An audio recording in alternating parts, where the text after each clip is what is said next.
الحمدللہ رب العالمین والصلاة والسلام علی سید الانبیاء والمرسلین وعلی آلہ واصحابہ اجمعین الی یوم الدین۔ الحمدللہ آج 18 دسمبر 2022 کو سنڈے کے دن ہمارا یہ پبلک سیشن نمبر 73 منعقد ہونے جا رہا ہے۔ آپ کے سوالات یہ ریئل ٹائم پرچیوں کی شکل میں میرے پاس آ چکے ہیں، انہیں انشاءاللہ ہم بعد میں ڈسکس کریں گے۔ پہلے ایک کرنٹ ایشو کے طور پہ سمجھ لیں، پچھلے دنوں مجھے ای میل پہ ایک بھائی نے مدینہ المنورہ سے مسجد نبی صلی اللہ علیہ وآلہ وسلم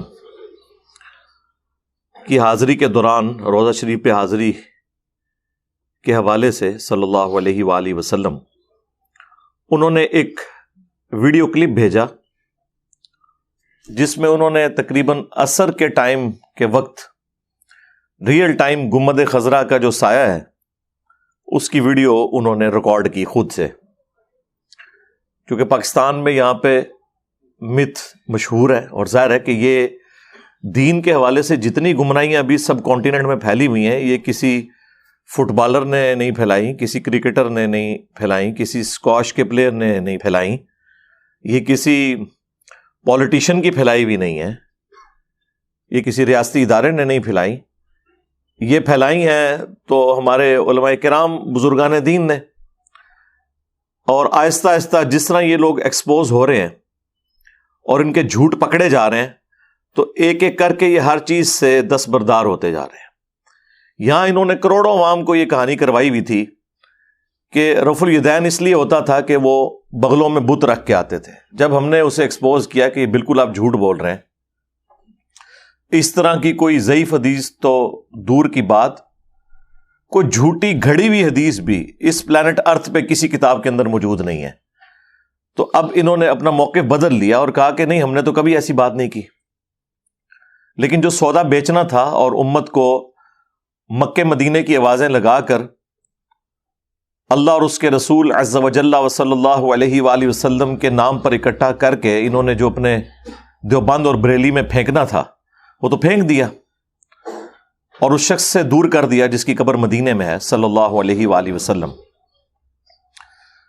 اسی طرح کی ایک مشہور زمانہ سٹوری یہ ہے کہ خانہ کعبہ شریف کے اوپر سے کوئی پرندہ نہیں گزرتا، حالانکہ غلاف کعبہ کے اوپر ریئل ٹائم جو کبوتر وہاں پہ پھرتے ہیں نا، جب انہیں موقع ملتا ہے ان کی بیٹھیں بھی ہوتی ہیں۔ پھر سال میں 2 دفعہ غلاف کعبہ چینج کیا جاتا ہے، جس میں سعودیہ کی حکومت کی طرف سے جو لوگ نامزد ہیں وہ بوٹوں سمیت کعبے کی چھت کے اوپر چڑھتے ہیں اور اوپر سے جا کے وہ غلاف کو نیچے پھینکا جاتا ہے۔ ظاہر وہ وزنی ہوتا ہے، کرین کے ذریعے اوپر پہنچایا جاتا ہے اور پھر وہ تو جس کعبے کے بارے میں انہوں نے یہ عقیدہ پھیلایا کہ اس کے اوپر سے پرندہ نہیں گزر سکتا ورنہ تو وہ مارا جائے گا کیونکہ گستاخی ہو جائے گی، اس کے اوپر بوٹوں سمیت وہاں کے فوجی یا پولیس کے اہلکار چڑھتے ہیں۔ اوپر سے جہاز نہیں گزرتا۔ سرکار وہ جہاز اس لیے نہیں گزرتا کہ وہ نو فلائی زون ہے، وہ تو پاکستان میں بھی کئی علاقے ہیں جہاں سے جہاز نہیں اوپر سے گزرتا، اگر آپ اجازت دیں گے تو وہ گزار لیں گے۔ اور پھر اس سے بھی بڑھ کے انہوں نے یہ مشہور کیا ہوا کہ او جی پچھو غول آندے نے کبوتراں دے، جس نے کعبے کول پہنچتے ہیں اینج کر کے لنگ جاندے نے۔ ہاں بالکل جھوٹ مشہور کیا ہوا۔ اچھا، خانہ کعبہ شریف سے متعلق تو یہ سٹوری انہوں نے مشہور کی ہوئی تھی، اور گنبد خضرا سے متعلق انہوں نے یہ سٹوری مشہور کر دی کہ اس کا سایہ نہیں ہے۔ کعبہ شریف کے بارے میں تو یہ جھوٹ نہیں بول سکتے تھے، ورنہ تو وہ زیادہ حقدار تھا کہ اس کا سایہ نہ ہوتا، چونکہ وہ مطاف کے اندر زمین کے اوپر ہے تو سایہ ڈسپلے ہوتا ہے، ریئل ٹائم پتہ چل جاتا ہے۔ گنبد خضرا چونکہ اوپر والے فلور کے اوپر ہے اور وہ روزانہ کوئی تھوڑے سے لمحات ایسے آتے ہیں کہ اس کا سایہ زمین تک پہنچے، وہ بھی سردیوں کے اندر سورج کی اورینٹیشن کی وجہ سے، ادروائز اس کا سایہ عموماً اوپر ہی رہتا ہے، اوپر کسی نے جا کے دیکھنا نہیں ہے اور نیچے لوگوں نے باتیں کرنی ہے۔ پلس وہ کہتے ہیں جی گنبد خضرا کے اوپر کوئی پرندہ نہیں بیٹھتا، اور یہ اللہ تعالیٰ نے اسپیشل رسپیکٹ رکھی ہے اس کی. اور دوسری طرف یہ لوگ کہتے ہیں کہ مسجد نبوی اور خانہ کعبہ کے امام کے پیچھے نماز نہیں ہوتی، وہ نجدی ہے. یعنی اللہ کے نبی علیہ السلام کی قبر مبارک پہ رکھے ہوئے گنبد کی رسپیکٹ تو ہے، لیکن مصلی کی رسپیکٹ نہیں کہ وہاں گستاخ رسول امامت کروا رہے بقول ان کے. یہ میں ان کو اینٹی وینم اور پھکی والا جواب دے رہا ہوں. اور پچھلے 100 سال سے یہ جس کعبے کی طرف منہ کر کے نماز پڑھ رہے ہیں وہاں پہ ایک نجدی اہل حدیث وہابی امام ہے. تو سردیوں میں چونکہ آپ کو پتہ ہے سورج کی اورینٹیشن اس اعتبار سے ہے کہ وہ سایہ زمین تک پہنچ جاتا ہے. وہ ویڈیو انشاءاللہ ہم ریئل ٹائم اس میں اٹیچ بھی کر دیں گے، آپ کو سمجھ بھی آ جائے گی. آپ اگر پاکستان کی طرف سے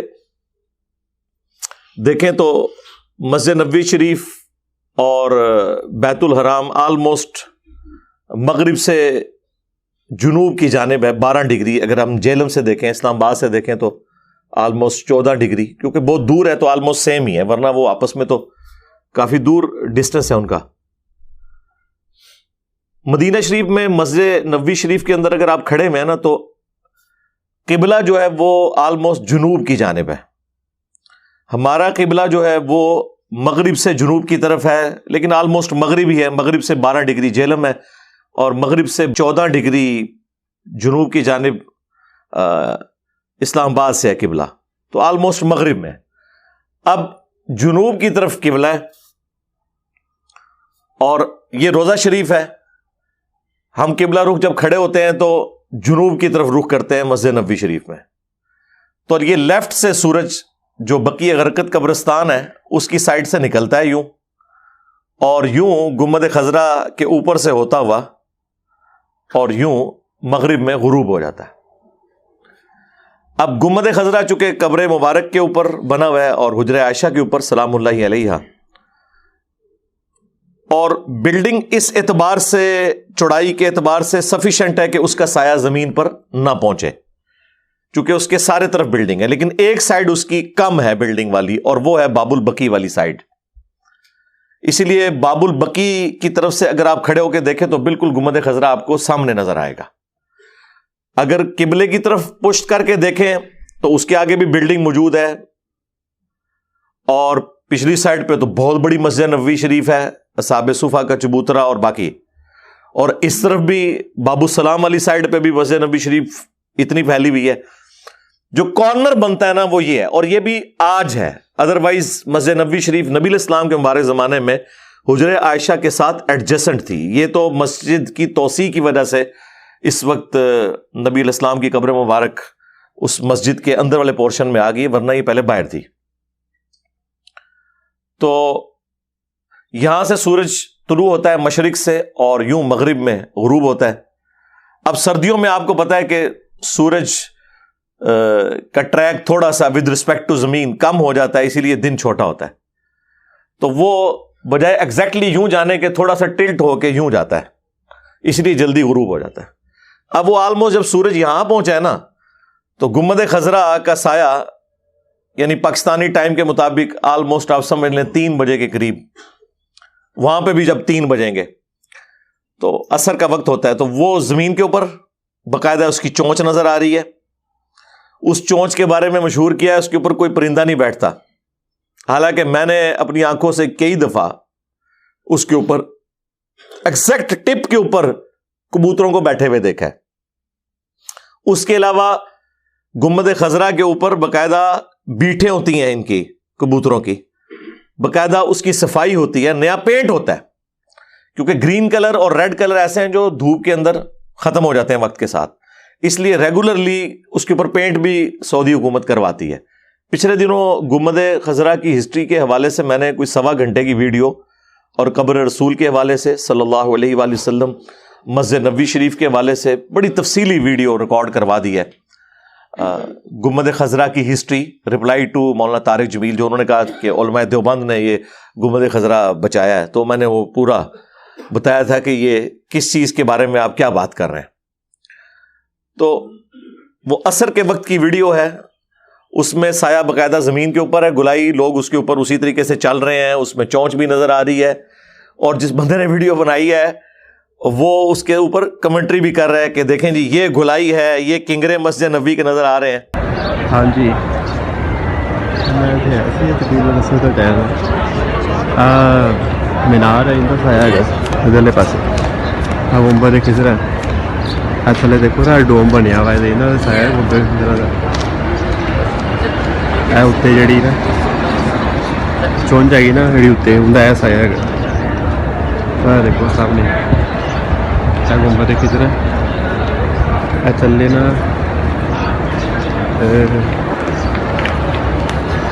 اتوں کا گول سایہ شروع ہو گیا، اتوں لے کے ہمیں گول اتنے چونچ آ گئی اتنے، چونچ تو بعد پھر ہے گول اتنے تک سایہ تو ہے نا، دیکھو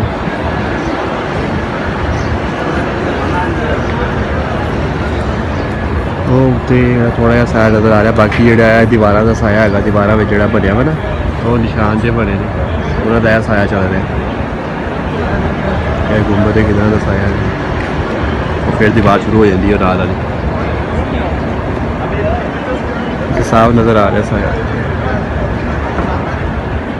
اور میں اس ویڈیو کو دیکھ کے افسوس کر رہا تھا کہ اگر یہ کسی گورے کے ہاتھ لگ جائے ویڈیو اور اسے پنجابی آتی ہو تو کس طرح اس ریلیجن کا مذاق اڑائے گا کہ آج 1400 سال بعد اس ریلیجن کے ماننے والے جو یہ کلیم کرتے ہیں کہ ہمارا دین جو ہے وہ فطرت کے اوپر ہے، لاجیکل ہے، ہم اپنے دین کے پیروکاروں کو یہ بات سمجھانے کی کوشش کر رہے ہیں کہ گنبد خضرا کا سایہ ہے، یہ ہمیں بتانا پڑ رہا ہے، اور 1400 سال سے یہ مسئلہ ہی نہیں حل ہو رہا کہ اس کا سایہ ہے یا نہیں ہے۔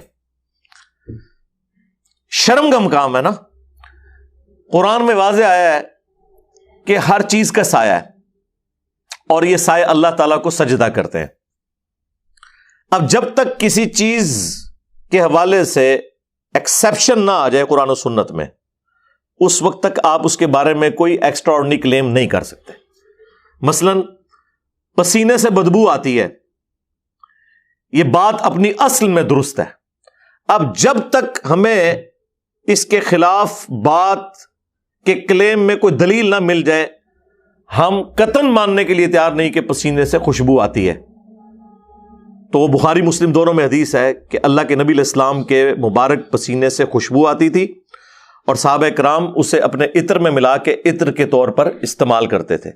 اب جب یہ حدیث مل گئی تو اب ہم یہ عقیدہ رکھتے ہیں کہ نبی علیہ السلام کے پسینے سے خوشبو آتی تھی، لیکن دلیل کس نے دی؟ جس نے روٹین سے ہٹ کے دعویٰ کیا۔ روٹین یہی ہے کہ چیزوں کے سائے ہوتے ہیں، اب جس نے روٹین سے ہٹ کے بات کرنی ہے نا، وہ دلیل دے گا کہ ہاں یہ حدیث ہے کہ نبی علیہ السلام کا سایہ مبارک نہیں تھا۔ سایہ تھا، اس کے لیے کسی دلیل کی ضرورت نہیں ہے، وہ اپنی اصل میں، اگرچہ اس میں بھی مسند احمد میں اس حوالے سے ایک تفصیلی حدیث موجود ہے، لیکن اس کی ضرورت نہیں ہے، وہ ہم ویسے ہی لوگوں کو بتا دیتے ہیں کہ نبی علیہ السلام کے سایہ مبارک سے امہات المومنین نے نبی علیہ السلام کو پہچانا۔ لیکن یہ اگر معجزہ رسول اللہ کے حق میں ہوتا نا میرے بھائی، تو دنیا کی کوئی حدیث کی کتاب اس معجزے سے خالی نہ ہوتی، کیونکہ یہ بہت بڑا معجزہ تھا، روٹین سے ہٹ کے بہت بڑا معجزہ تھا۔ اگر بخاری مسلم نے یہ روایت کیا کہ نبی علیہ السلام کے پسینے سے خوشبو آتی ہے، بخاری مسلم نے یہ بھی روایت کیا کہ نبی علیہ السلام اپنی ان دو آنکھوں سے پیٹھ کے پیچھے بھی دیکھ لیتے تھے، اگرچہ آپ کے یہاں پہ آنکھ نہیں تھی، لیکن آپ کو، ہمیں تو 180 ڈگری بھی مشکل سے نظر آتا ہے، آپ کو 360 ڈگری کا ویژن پورا پیچھے تک ان دو آنکھوں سے نظر آتا تھا۔ یہ آپ کے ساتھ پرماننٹلی اللہ کی طرف سے ایک معجزہ اٹیچ تھا کہ نبی علیہ السلام پیٹھ کے پیچھے بھی دیکھتے تھے۔ یہ جب اتنی بڑی بڑی باتیں بخاری مسلم میں نبی علیہ السلام کے حوالے سے نقل ہوئی ہیں، تو یہ بات نقل کرتے ہوئے کوئی آر تھی؟ وہ جلال الدین سیوطی نے، جو نبی علیہ السلام کی وفات کے آلموسٹ 900 سال بعد آئے، 911 ہجری میں فوت ہوئے، ایک بے سند روایت نقل کر کے اس امت کو فتنے میں ڈال دیا، اور لوگ کہہ رہے ہیں جی وہ روایت موجود ہے، اور روایت کی سند مانگے تو سند کوئی بھی نہیں۔ آپ کے پاس تو پتہ نہیں کیا کچھ قرآن و سنت کے خلاف موجود ہے. جب ہم مسند احمد سے روایت پیش کرتے ہیں کہ نبی علیہ السلام کا سایہ مبارک تھا تو آئیں شائیں کرنا شروع کر دیتے ہیں، حالانکہ یہ ہمیں دینے کی ضرورت نہیں ہے، قطعاً کوئی ضرورت نہیں ہے.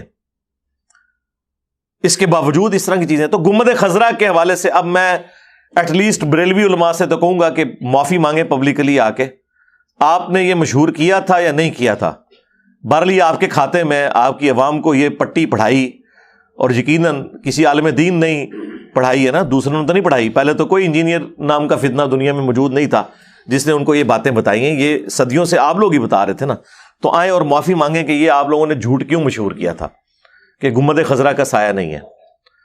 اوپر والی بلڈنگ میں تو سایہ نظر آتا تھا، اور نیچے بھی ایک اینگل پہ. اب یہ ویڈیو آ گئی ہے، انشاءاللہ ہم اس ویڈیو کو اپلوڈ کریں گے، اور اس کے بعد ایکسپیکٹ کریں گے کہ پاکستانی عوام ہمارا جو سلوگن ہے اس کو ایکسیپٹ کرے، بلکہ پوری دنیا کی مسلم عوام، خصوصاً جو اردو جاننے والے لوگ ہیں، کہ مرنے سے پہلے اے مسلمان کر لے اس پہ غور، کتابوں کا خدا اور ہے، بابوں کا خدا اور.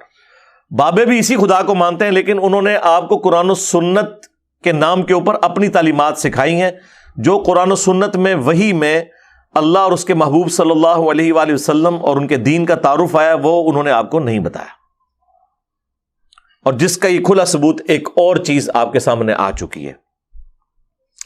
گنبد خضرا کے حوالے سے یہاں پہ لوگوں نے ہنگامہ کھڑا کیا ہوا، اور یہ اگر کوئی شخص مزارات کے بارے میں بولتا ہے کہ اس کے اوپر عمارتیں مت بنائیں، ان کے اوپر قبے مت بنائیں، تو وہ ہمیشہ صحیح احادیث کے مقابلے پر گنبد خضرا کی مثال دیتے تھے. ہم لاکھ چیختے رہیں کہ صحیح مسلم میں حدیث ہے کہ نبی علیہ السلام نے منع فرمایا 3 کاموں سے: قبروں کو پکا کرنے سے، قبروں پر عمارت بنانے سے، اور قبروں پر بیٹھنے سے. لائیو قبر کے اوپر بیٹھنا بھی حرام ہے اور مجاور بن کے بیٹھنا بھی حرام ہے.